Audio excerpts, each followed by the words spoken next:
Que as palavras do Santo Evangelho perdoem os nossos pecados.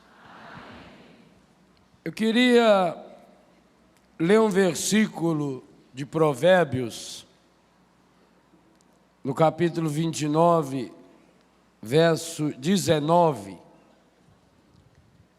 que nos dá um pouco a síntese desse acampamento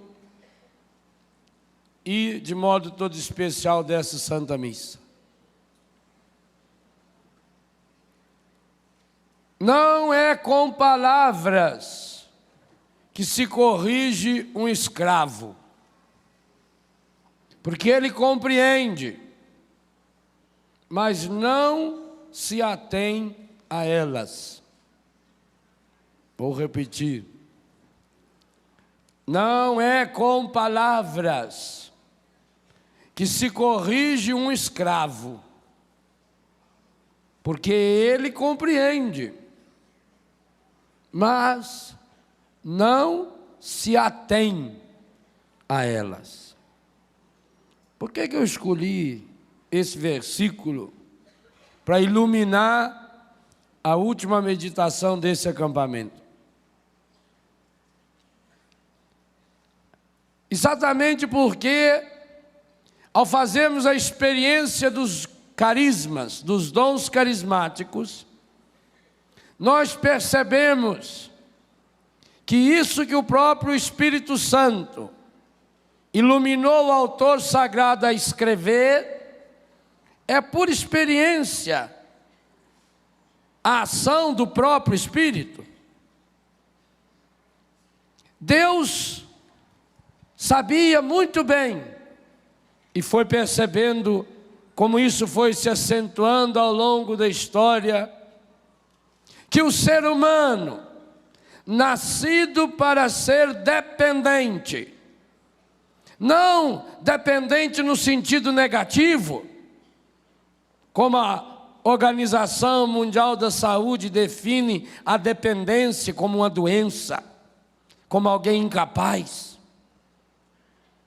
O ser humano criado à imagem e semelhança de Deus é criado para ser dependente de Deus. Por isso Deus prepara-lhe o melhor. É espetacular, é literário, é romântico. O livro do Gênesis, quando mostra Deus fazendo um jardim. Vocês imaginam que jardim não deve ter sido esse? Para ali colocar o homem e a mulher. O autor sagrado é um poeta, ao nos contar que Deus, quando fez a mulher e foi apresentá-la ao homem, ele realizou isso num jardim, o mais belo jardim. Aliás, era um jardim espetacular, um jardim imenso e fabuloso, regado por 4 rios, com as mais lindas e maravilhosas flores que o próprio Deus, e que Jesus mais tarde confirmou que o Pai é agricultor, João 15, o próprio Deus cultivou essas flores. O ser humano nasceu para ser dependente de Deus, uma dependência amorosa, de um Deus que vinha no final da tarde passear com o ser humano por aquele imenso jardim. E era Deus que vinha até ele, era Deus que procurava o ser humano, criado por amor e para o amor, para que pudesse refletir, experienciando esse amor do Pai, do Filho e do Espírito, amor que extrapolou o coração de Deus na maravilha da criação, amor que impregnou a criação com a força e a ação do Espírito, que já no 2º versículo bíblico afirma que esse Espírito pairava sobre as águas. O ser humano, nascido para ser dependente de Deus, nasceu também para ser a santa, sarada dependência um do outro, o reconhecer-se um no outro, essa sim, carne da minha carne, ossos dos meus ossos. Do mesmo jeito que Deus se reconheceu no ser humano. E vocês se lembram muito bem, quando uma vez aqui nesse rincão, e a outra vez lá embaixo, no futuro rincão, que já é realidade, o Padre Jonas nos falava, até citando Dom Bonifácio, do sentido da palavra templo. Lembram? Templo significa olha o gesto que o Padre Jonas fez.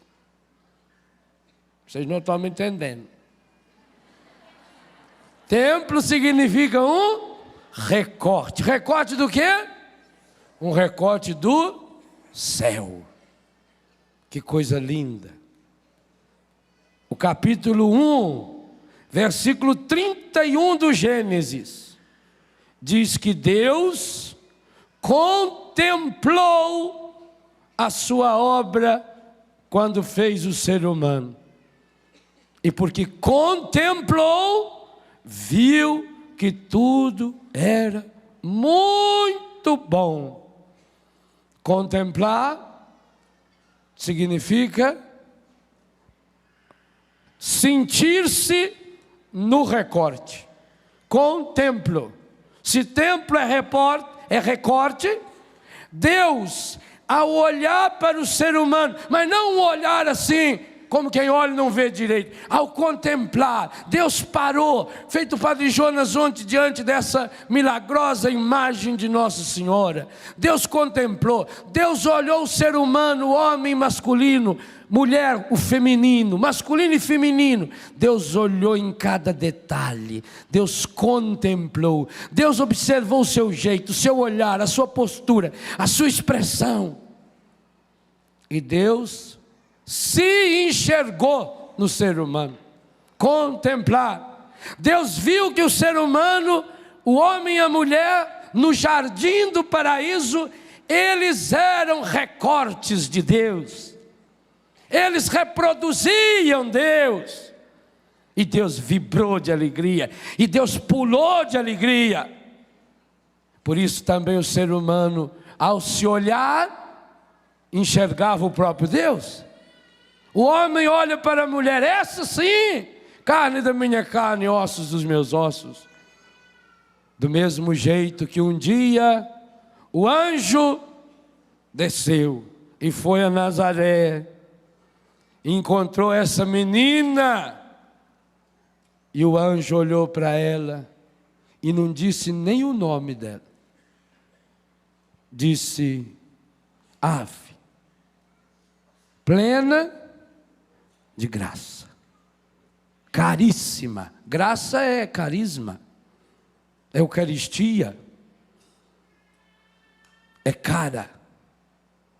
Deus olhou para ela e falou: essa é a minha cara. É a minha cara no sentido de caríssima, é a minha cara no sentido de agraciada, mas é também a minha cara, como nós em português usamos. Deus olhou para Maria e se enxergou em Maria. Por isso que o anjo não chega saudando: Maria, você é cheia de graça. E ele sabia o nome dela. Logo depois ele fala o nome dela. Mas ele quis dizer a coisa mais importante: Deus se achou em você. Deus se reconheceu em você. Deus contemplou você. E por isso Deus está feliz, porque olhando para você, Ele vê que você é o melhor do ser humano. E por que é o melhor do ser humano? Porque é repleta, plena, é tão repleta que transborda, que flui de todo o seu ser o óleo do Espírito, o mel adocicado da palavra, o sal que tempera, que conserva, que tira a geleira, que destrói a geleira, que transforma. O ser humano nasceu para viver nessa dependência, essa dependência libertadora, Essa dependência é fruto da verdade, conhecereis a verdade e a verdade vos libertará. Essa dependência amorosa, mas, por ser livre, e se não tivesse criado o ser humano livre, Deus não seria livre, e Ele é livre, cria o ser humano livre, só na liberdade absoluta existe o amor. O amor é consequência da liberdade, não se ama por obrigação. Esse ser humano livre não quis mais viver no jardim de Deus. Se afastou de Deus. Quando escutou os passos de Deus, se embrenhou na mata. Ah, que diferença entre um jardim preparado pelo Criador e uma mata perigosa, cheia de espinhos, de galhos. Foi lá que o ser humano se escondeu. E pior, estava nu, portanto, ferido, machucado, tentando se cobrir com umas folhinhas de figueira. O ser humano que nasceu para uma dependência amorosa, dialógica com Deus, acaba tornando-se escravo do pecado. E essa escravidão veio acentuando-se de uma forma cada vez mais absoluta. Tal como a dependência no sentido negativo, de alguém que usa droga, de alguém que usa antidepressivo, de alguém que é viciado em sexo, em dinheiro, ou seja lá no que for, cada vez precisa mais. A tolerância cada vez você precisa de mais droga, de mais dinheiro, de mais prazer, de mais poder para satisfazer as necessidades que agora foram criadas num círculo vicioso. O ser humano chegou, portanto, à sua dependência total, aonde perdeu toda a liberdade, inclusive perdeu a liberdade de voltar para Deus. Já que o encardido é aquele que toma uma decisão absoluta contra Deus, por isso definitiva. O ser humano, quando vai seguindo-o nessa escravidão, ele também não tem outra forma de voltar, a não ser que faça uma experiência do próprio Deus. Então isso que nós lemos aqui, nesse verso 19 de Provérbios, não é com palavras que se corrige um escravo, porque ele compreende a palavra, mas não se atém, não consegue permanecer grudado nela. Esse é o ponto de partida para que a palavra de Deus, que tudo criou, faça-se gente no sim de Maria, aquela cara do Pai, e fazendo-se gente, vem ao nível da humanidade, desce ao nível da nossa dependência mais profunda, chegando ao fundo do abismo, a mansão dos mortos, para matar com sua morte a morte que nos matava. A plenificação dessa obra, essa obra redentora do Filho, e não é erro falar co-redentorada por Maria, essa obra chega à sua plenitude, e nós meditávamos isso ontem na missa, quando Jesus deu o Espírito. O Evangelho de hoje nos mostra a igreja primitiva numa tarde de domingo medrosa e trancada, a presença do ressuscitado, que sopra sobre eles dizendo: recebei o Espírito Santo.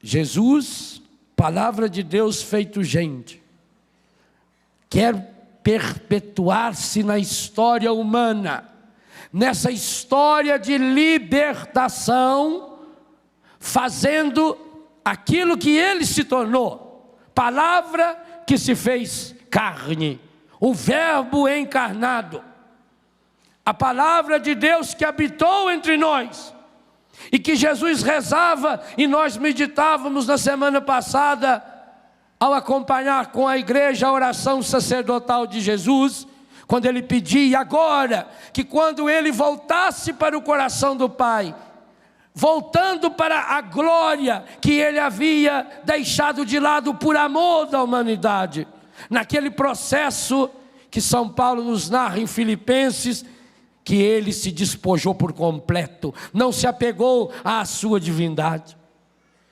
Agora ele diz que ao voltar para o Pai, ele mandará o outro Paráclito, aquele que é o defensor, aquele que vai ser capaz de se colocar à nossa frente para nos defender.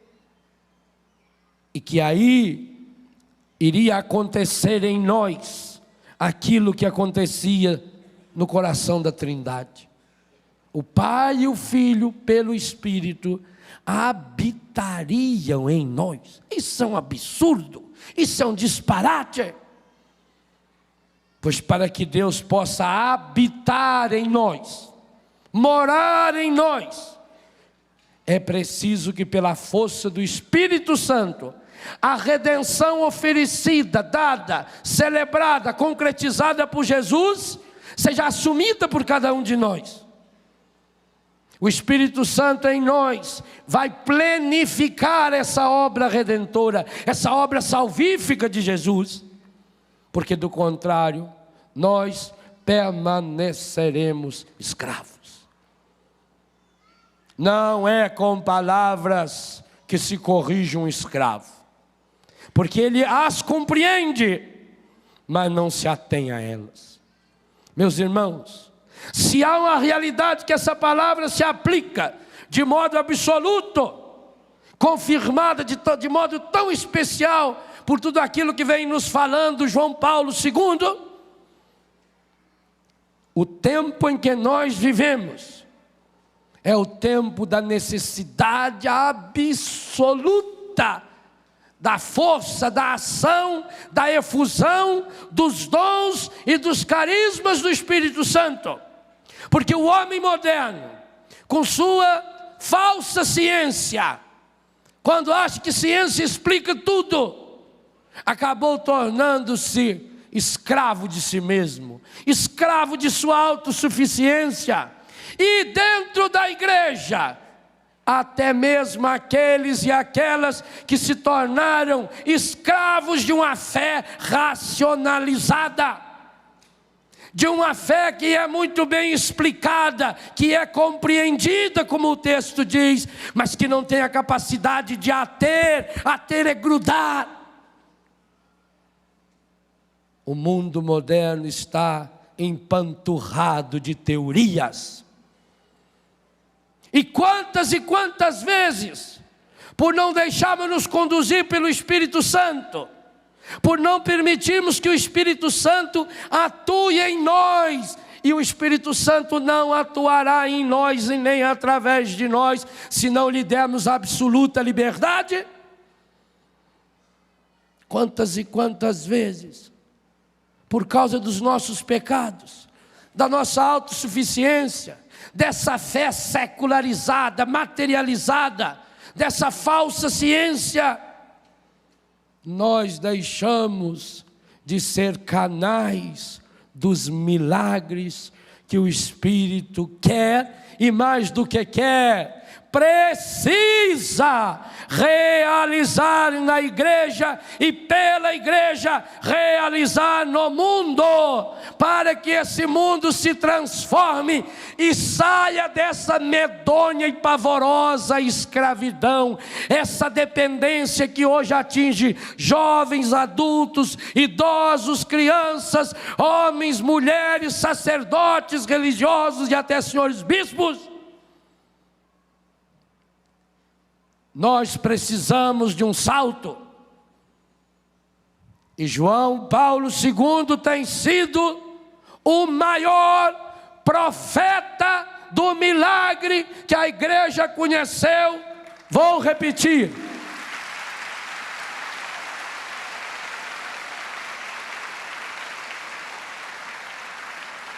João Paulo II, por tudo isso que nós sabemos, tem se transformado no maior profeta do milagre que a igreja e o mundo já conheceu em todos os tempos da sua história. Não é só nos últimos tempos. Falo nesse livro, Experienciar Milagres, que escrevi há pouco mais de um mês.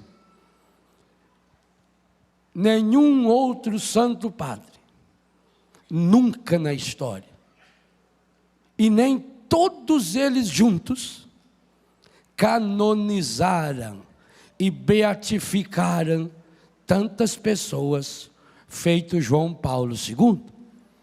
João Paulo II entrará para a história como o maior, entre aspas, produtor de santos que o mundo e a igreja já conheceu. E nós sabemos, para proclamar um santo, o processo de beatificação e de canonização exige-se no mínimo 2, a não ser que seja martírio, e aí é o maior de todos os milagres. Exige-se pelo menos 2 milagres, mais do que isso, milagres que têm que ser cientificamente comprovado. É a igreja que se submete à ciência. E se nesse rigor tão grande, inclusive com todos os apetrechos tecnológicos que existem hoje, mostrando ao mundo via internet, porque o Santo Padre, o Papa, não esconde nada. Não escondeu inclusive o que ele vai falar para o senhor George W. Bush, no dia 4, se é que o presidente terá coragem de ir lá para escutar o que ele já disse que vai falar na lata dele. João Paulo, produtor de santos. Primeiro, a pessoa santa enxerga santo. A pessoa que acredita em milagre, enxerga o milagre. A pessoa que experiencia o milagre, testemunha o milagre. Por ser um homem mergulhado no poder do Espírito Santo. Um homem de uma devoção filial esplendorosa a Nossa Senhora. João Paulo respira milagre, vive milagres e testemunha, e por isso ele vai para o mundo inteiro. Já marcou viagem para a França, já marcou viagens para a Bélgica. O homem que mais percorreu esse mundo, desde o dia 16 de outubro de 1978, que também foi um milagre.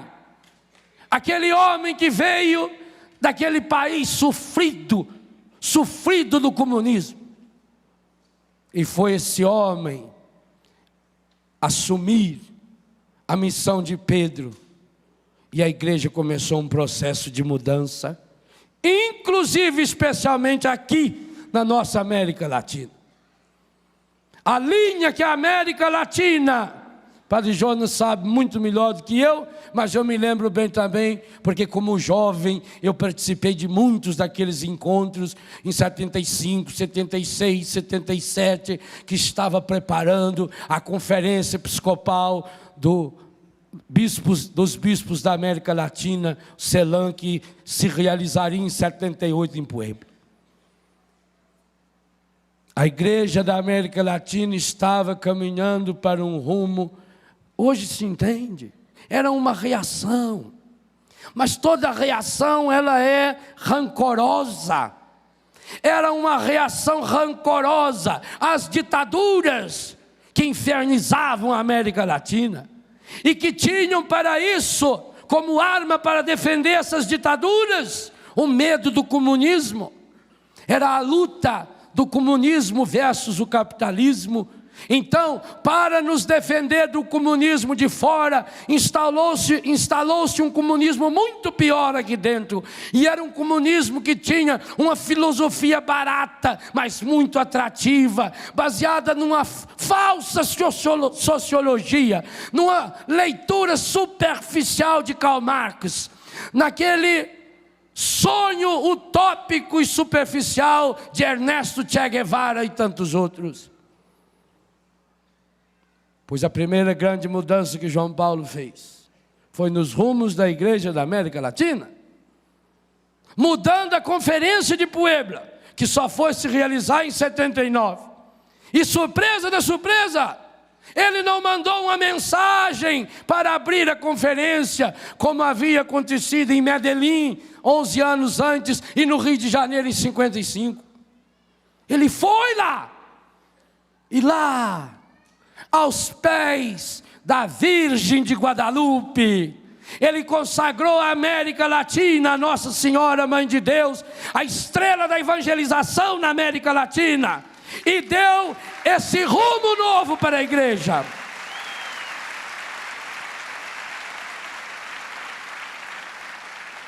E não nos deixou de fora. Julho do ano seguinte, ele estava aqui. Ah, que coisa espetacular! Que emoção ouvir de norte a sul desse país a benção, João de Deus, nosso povo te abraça. Tu vens em missão de paz, seja bem-vindo e abençoa este povo que te ama. Que coisa fabulosa! Que coisa maravilhosa, ele tão pertinho daqui em Aparecida. Que visão linda, todos os jornais e revistas, inclusive de ateus, de tantas religiões, tinham que mostrar nas suas primeiras páginas aquele homem de branco caminhando no meio de milhares de pessoas, aquelas cadeiras de rodas enfileiradas, o povo de Deus desse país, os leprosos, os operários, os grandes, os pequenos, a igreja ganhava uma nova força, inclusive vocacional. Quantos jovens tiveram a coragem, eu fui um deles, a coragem de a partir daquilo, pensar seriamente, dar um rumo novo para a sua vida.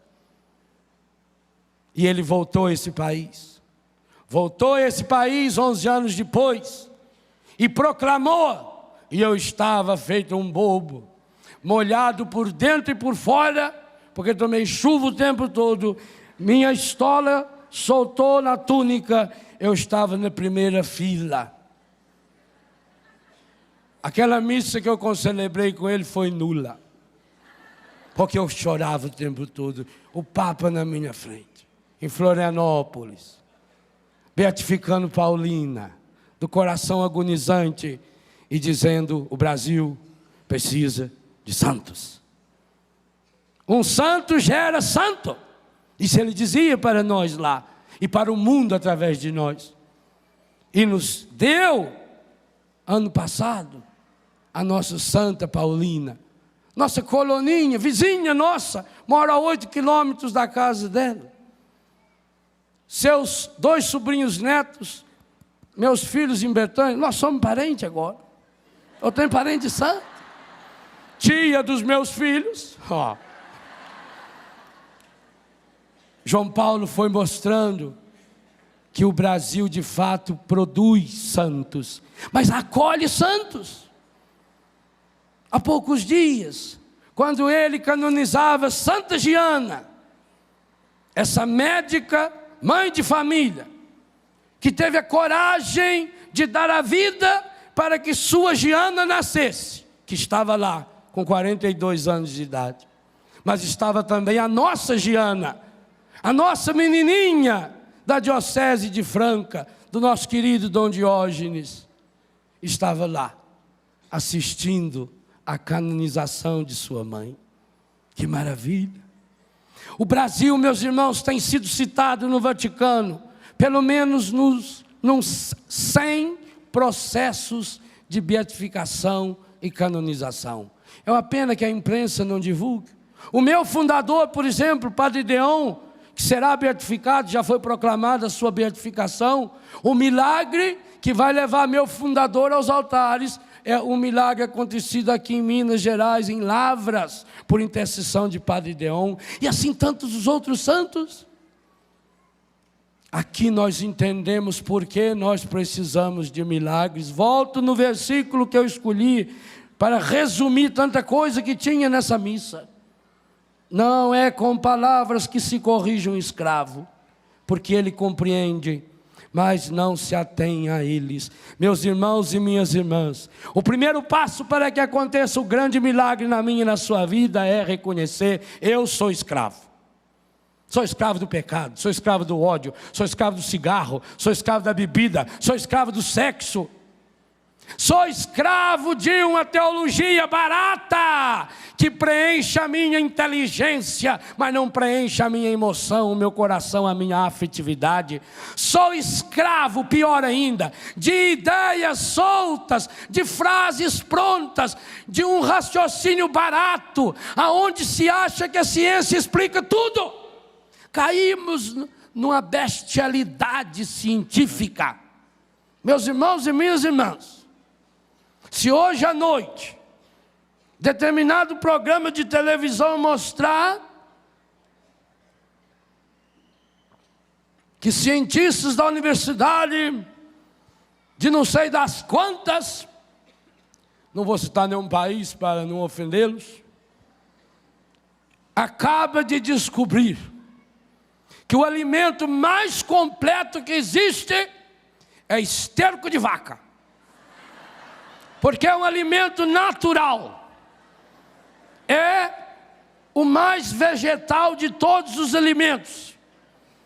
Além disso, a vaca, por ser uma ruminante, ela pega todas as proteínas e, feito um liquidificador interno, ela remói, mói e remói, e associa-se ali às enzimas estomacais, biestomacais do seu estômago verdadeiro e do falso, e que transforma isso, que da mesma forma que nós tiramos-lhe o leite, e com os derivados do leite fazemos alimentos espetaculares, o esterco da vaca é o mais completo alimento que existe.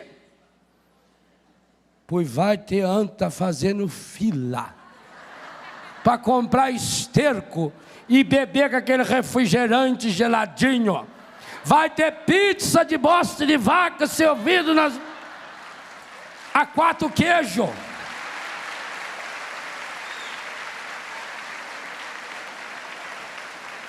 Se tem anta que bebe a própria urina dizendo que isso cura, essa é a falsa ciência, é uma imbecilidade científica. E essa tem sido a causa de muitos de nós nos fecharmos aos milagres. Se não é com palavras que se convence, que mudam e que se libertam um escravo, muito menos as mais belas palavras vai mudar o coração de um escravo. Primeiro passo: sou escravo do pecado, das falsas ideias, das falsas religiões, escravo do comodismo, escravo da autossuficiência, escravo de mim mesmo. A pior escravidão que tem é quando a gente se torna escravo da gente mesmo. Escravo do orgulho, escravo da prepotência, escravo da vaidade. Enquanto não reconhecermos isso, não damos o segundo passo. E o segundo passo é: eu preciso de milagres. Eu quero experienciar milagres. Eu necessito de milagres. E o século 21, o terceiro milênio, o primeiro do terceiro milênio será o século dos milagres. E quem não acreditar, azar, ficará de fora.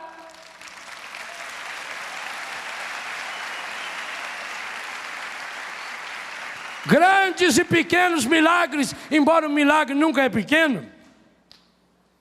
O milagre acontece até contra a vontade da pessoa. Os milagres naturais de Deus. Olhe sua unha crescendo. Qual é o poder que você tem sobre sua unha? Fala para a unha, para de crescer. Por que a unha só cresce para frente?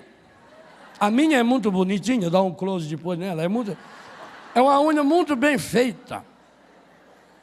A minha unha é mais importante que o avião que me trouxe aqui. Ela cresce sozinha. Não é? O que você fez para sua unha crescer? Só Deus faz milagre assim. Sabe quando você morde o beiço e corta, fica desbeiçado? 2 dias depois não está consertado? Ficou cicatriz? Só Deus cura sem cicatriz. Só Deus restaura.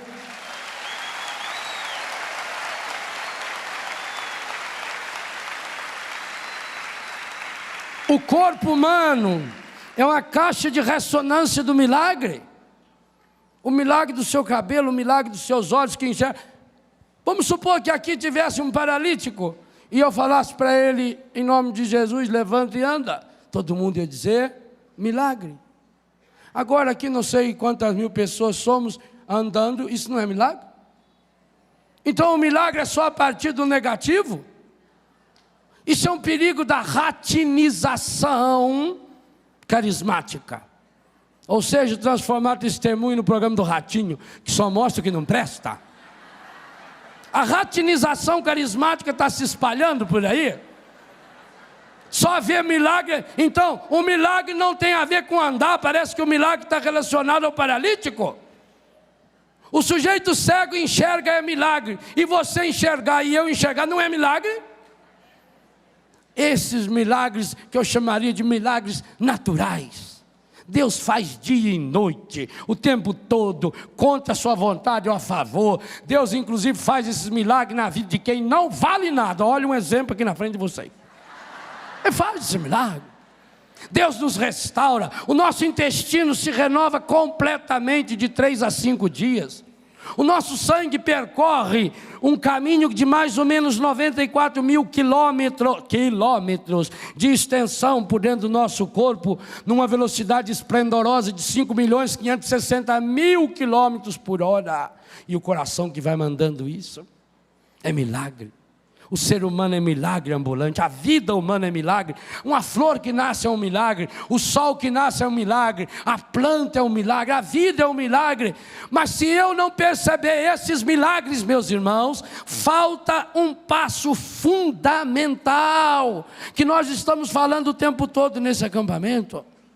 Falta você aspirar, puxar para dentro, trazer para dentro de si os dons espetaculares do Espírito, entre os quais Paulo faz absoluta questão de colocar os milagres, para mostrar que os milagres não foi algo do passado, tanto que nós rezamos, Padre Jonas cantou maravilhosamente bem para nós, a oração da coleta dessa missa, a mesma oração que Sua Santidade o Papa rezou em Roma, e até mesmo daqueles padres que são mais políticos do que padre, que vivem mais na rua do que na igreja, se celebrar a missa hoje, tiver que rezar essa oração, pedindo que se reproduza hoje os prodígios que acompanharam o início da pregação do Evangelho.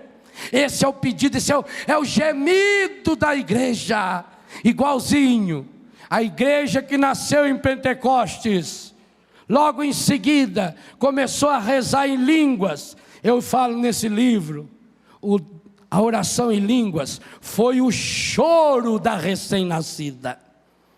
Aquele choro de alegria, aquele choro de emoção, aquele choro de Deus, aquele choro de paz, aquele choro de graça, aquele choro de felicidade. E nós precisamos aprender a chorar, a entrar nessa sintonia desse choro. Nós precisamos aspirar os carismas, porque, meus irmãos, se nos fechamos, Padre Jonas deixou isso de uma forma tão explícita e tão prática hoje de manhã. Se nós nos fechamos aos dons carismáticos, o Espírito Santo não tem como agir em nós e através de nós. Se eu não acredito e não alimento a fé carismática, eu não vou enxergar o que está atrás do obstáculo. Pegue um obstáculo bem prático, a sua doença. Sem o Espírito Santo eu olho para a doença e enxergo doença. Na força do Espírito, pela fé carismática, alimentado pela profecia, a palavra, eu consigo, pela graça do discernimento, ver o cerne, fazer um diagnóstico desse cerne, a palavra de ciência, e a partir do diagnóstico, descobrindo as causas, as razões que estão escondidas nessa doença, pela palavra de sabedoria eu faço um prognóstico, o tratamento a ser feito. E esse tratamento a ser feito exige a aplicação e a prática dos carismas, curas, fé e milagres. Por sua vez, ao perceber um milagre acontecendo na minha vida e na vida do outro, alimenta a minha fé carismática. A fé carismática aumentada, abre-se mais espaço em minha vida para a ação de Deus. Eu entro numa sintonia maior com Deus. A profecia vai se tornando gradativamente algo experienciável, até naturalmente experienciável. O dom e a graça da palavra de ciência, de sabedoria, o dom de conhecimento, o dom de revelação e o que fazer com ele pela sabedoria, vai se tornando algo quase que rotineiro entre nós e vai sendo alimentado. E a força dessa fé, alimentado pela palavra, na comunhão, porque todos os milagres, todas as curas, toda a fé, toda a palavra de ciência, toda a palavra de sabedoria, de interpretação, de discernimento, de profecia, tem o grande objetivo de edificar a igreja, de crescer a igreja, de formar comunidades. E dentro da comunidade, o Espírito vai suscitando. É exatamente o trechinho que pulou da segunda leitura, porque nós já estamos lendo esse trecho o tempo todo nesse acampamento. Então, o Espírito vai suscitando pessoas que querem ser instrumentos, pessoas que se sabem escravas do mundo e do pecado, e que para deixar de ser escravo do mundo e do pecado, precisa ser como Maria, escravos, escravas do Senhor. Feito Jesus, quem é escravo, escrava do Senhor, a exemplo de Jesus, torna-se escravo dos seus irmãos, lavando os pés dos seus irmãos. O Espírito Santo vai suscitando dons e carismas, como tem feito conosco, e nós não temos o direito de nos fechar, porque esse é o maior milagre do Espírito. O grande milagre do Espírito, meus irmãos, que é a própria canção nova. É graças a esse milagre que quanta gente hoje, lá do outro lado, não só das cercanias do Rincão, da Chácara, de Cachoeira, do estado de São Paulo, do Brasil, do mundo. Quantos milagres esse milagre está produzindo? Milagre produz milagres. Nós estamos produzindo, nós estamos reproduzindo, nós estamos espalhando, e o Senhor tem sido fiel. Se nós somos infiéis é outra história, mas o Senhor tem sido fiel.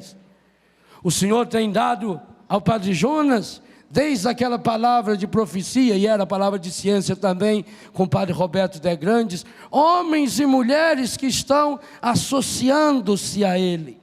Não só os seus filhos naturais, também nós, que vamos nos irmanando como sacerdote, como comunidades irmãs. Homens que tenham coragem. Você quer alguém que tenha, de modo mais concreto, o carisma da fé carismática do que o Eto? Um homem que olha para aquele buraco e enxerga um rincão, e não está fazendo, pega a definição de fé que nós lemos hoje, não está fundamentando essa esperança, porque enxergou além daquilo que se viu. Quantos sinais Deus tem dado Quantas pessoas, Brasil afora, têm conseguido levantar a sua casa e levantar a sua vida, porque vê na televisão as lágrimas do Eto, dizendo: eu preciso de você para me ajudar. Quantas mulheres encontram a força para resistir às dificuldades do dia a dia, como esposa e como mãe, quando diariamente reza junto com Luzia Santiago aqui, desse lugar. Perceba o que eu estou dizendo, que quando Padre Jonas recebeu aquela imposição de mãos, não foi só uma palavra de profecia. Os demais carismas estavam juntos, e Deus vem associando. Padre Jonas era um dos primeiros a evangelizar através da música. Olha hoje o nível, olha o nosso naipe, e aqui só alguns. Hoje já podemos mandar um lá, outro lá, outro lá, lá. Olha o nível, olha as canções, gente, que tem saído do coração, da mão, do ouvido dessa molecada. Mas quanta gente sendo tocada, não vou citar nenhum nome, porque vocês ficam com raiva de mim depois. Quantas pessoas têm sido tocadas pelas canções, pelas orações, pelos testemunhos dessa meninada.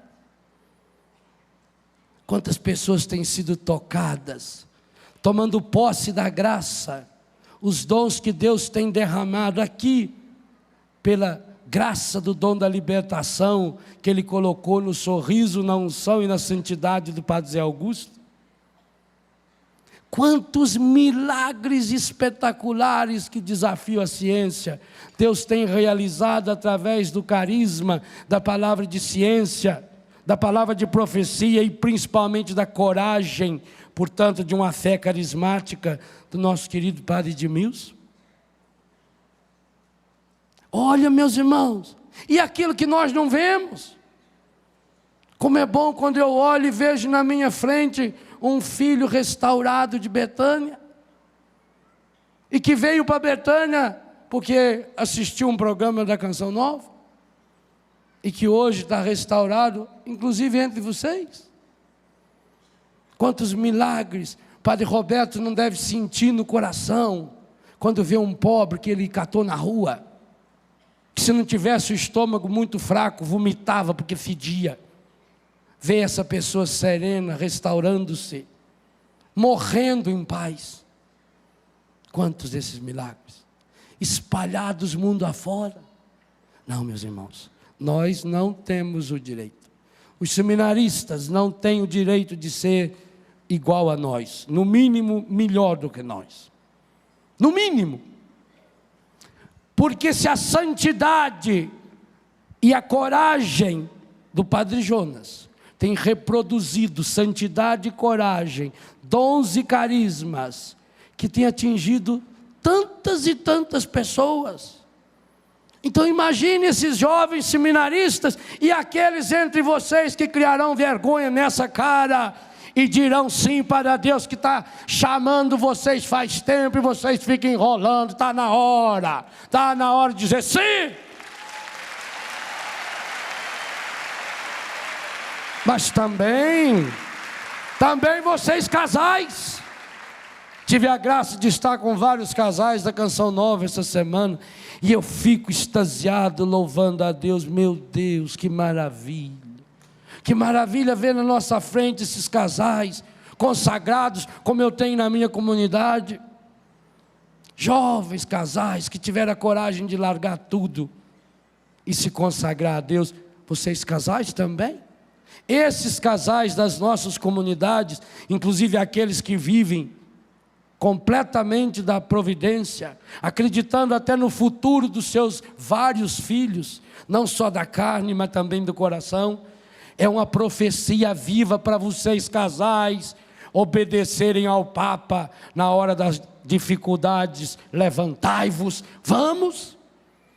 Nós estamos respirando profecia, nós estamos saboreando milagres. nós estamos degustando sabedoria, nós estamos nadando no dom das línguas, das profecias, da ciência, e muitos de nós ainda estão tapados de capacete, revestido com roupa plástica. Arrebenta essas barreiras da cabeça e do coração, e diga diante de Deus: eu quero, eu preciso.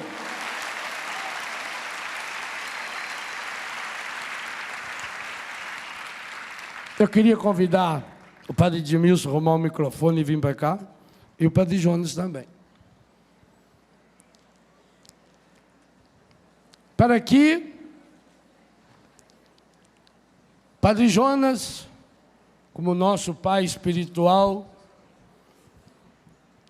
nos alimente numa oração em que o padre Edmilson, deixando-se conduzir pelo Espírito, vai deixar, porque aqui está uma coisa muito clara para nós nos carismas: nós não usamos os carismas, nós deixamos-nos usar pelo Espírito através dos carismas. Correto, padre? Corretíssimo. Então vamos nos deixar agora usar pelos carismas, deixar que os carismas passem por nós. Vá se colocando como achar melhor, entrando em sintonia, pedindo a Deus que agora, através do padre Jonas, que preside essa Santa Missa, que ele, como pai espiritual, traga até nós uma palavra de profecia, uma palavra de ciência, de sabedoria. Que padre Edmilson, seu filho e irmão no sacerdócio, deixe fluir do seu coração, sem medo, na coragem dos homens que se deixam conduzir pelo Espírito, para que essa comunidade possa experienciar de fato agora os dons, os frutos, os carismas, os milagres do Espírito. Acho que nós podemos começar cantando o impossível, Ele pode realizar. Se você quiser ficar em pé, é melhor.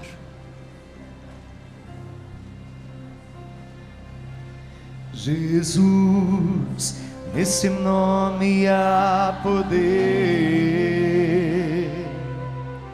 Jesus, nesse nome há poder.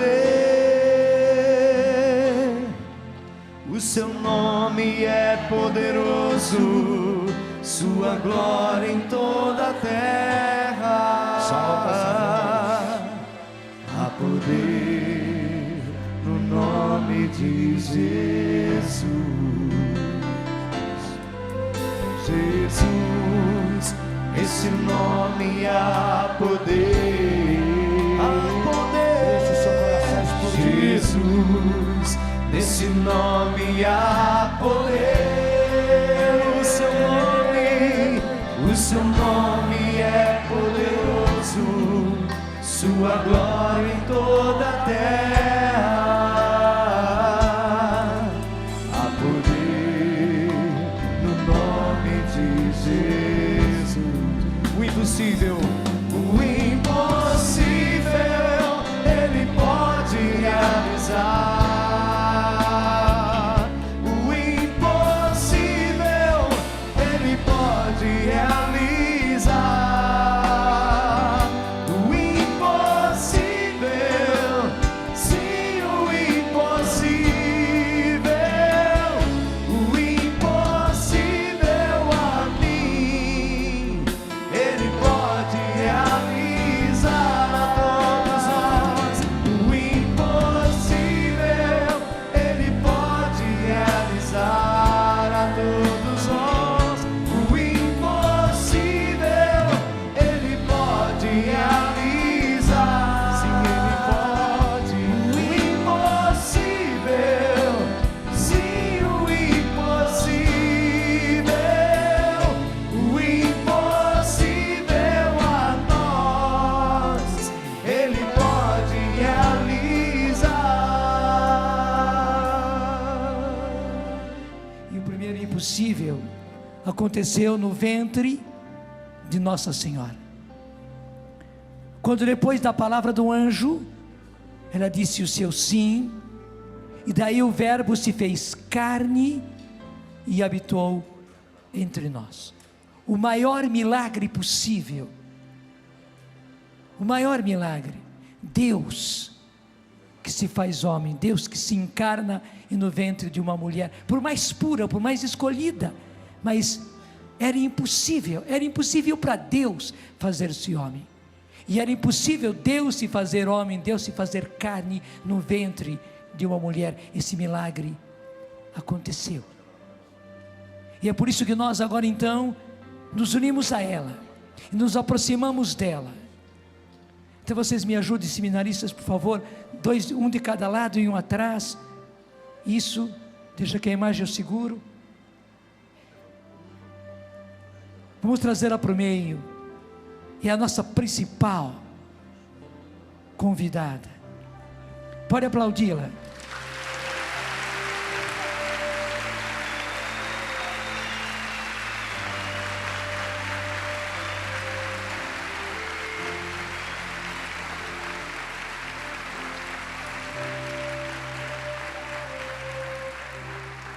Ela quer que a gente fale quando ela quer, e não quando a gente quer.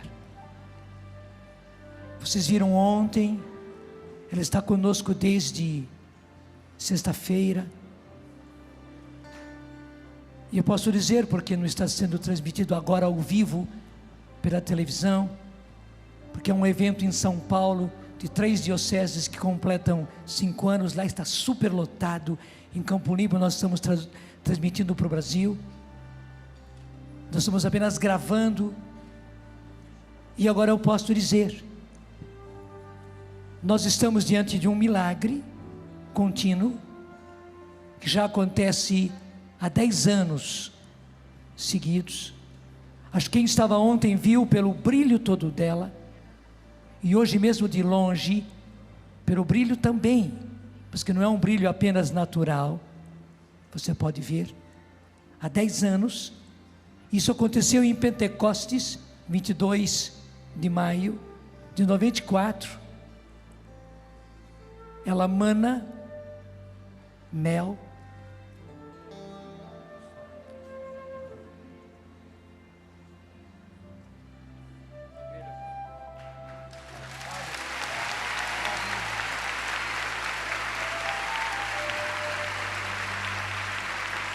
e a abelhinha veio aqui.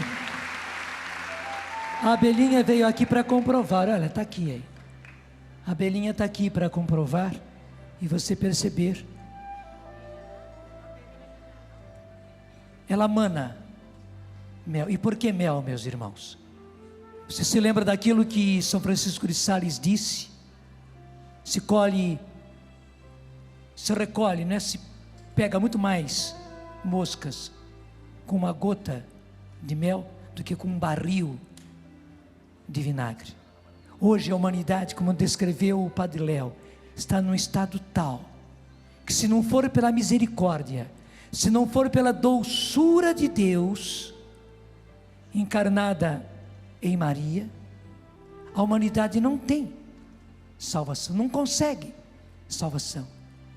É por isso que Jesus quis se mostrar doçura nela, escolheu uma imagem de Nossa Senhora de Fátima, para manar toda essa doçura. Gente, há 10 anos, foram feitos exames, pela Unicamp, portanto de Campinas, a cabeça dela é furada, porque entrou aqui, como é que chama isso, põe no estômago, uma sonda, para examinar, foi feito tomografia, tudo isso. Alguém curioso e meio maldoso fez um furo aqui de lado para ver se não era daqui de dentro que tinha alguma coisa. Deixa eu dizer também, parapsicólogos examinaram.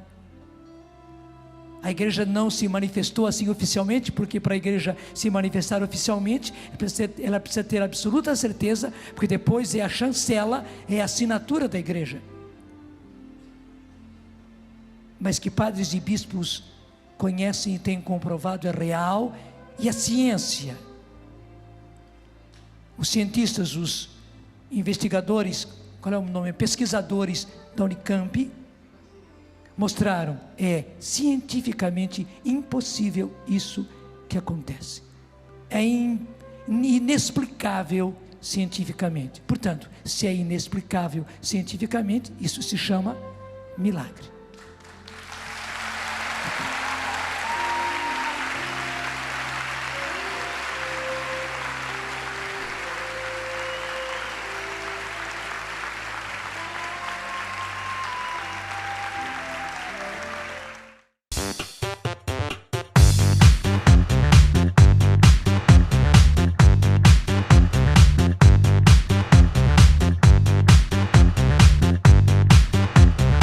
CançãoNovaPlay.com. Assine já!